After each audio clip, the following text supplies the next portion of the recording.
बहुत मज़ेदार होली पर गीत लेके आई हूँ। आप लोग सुनिएगा ज़रूर। आप लोग के अच्छा लगे तो वीडियो को लाइक, चैनल को सब्सक्राइब जरूर कीजिएगा। आप लोग के दिल से धन्यवाद।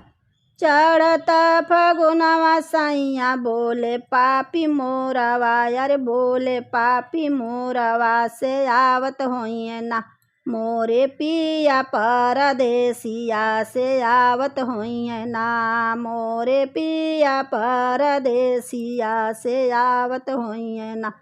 चढ़त फगुनवा सैया बोले पापी मोरवा, अरे बोले पापी मोरवा से आवत होइए ना, मोरे पिया परदेसिया से आवत होइए ना, मोरे पिया परदेसिया से आवत होइए ना।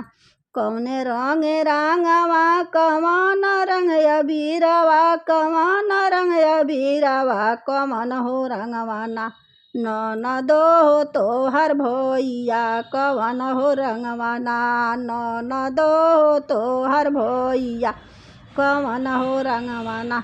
लाल रंग रंगवा गुलाबी बाय बीरवा, गुलाबी बाय बीरवा समर हो रंगवा ना, भौजी हो हमर भैया समर हो रंगवा ना, भौजी हो हमर भैया समर हो रंगवा ना, भौजी हो हमर भैया समर हो रंगवा ना।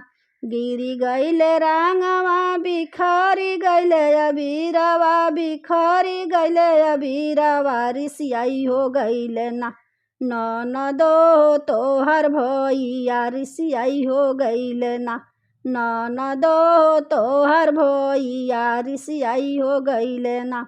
उठाई लेबो रंगवा, उठाई लेबो अबीरवा, उठाई लेबो अबीरवा मनाई हो लेबो ना, अरे मनाई हो लेबो ना, ननदो तोहर भैया मनाई हो लेबो ना, ननदो तोहर भैया मनाई हो लेबो ना, ननदो तोहर भैया मनाई हो लेबो ना।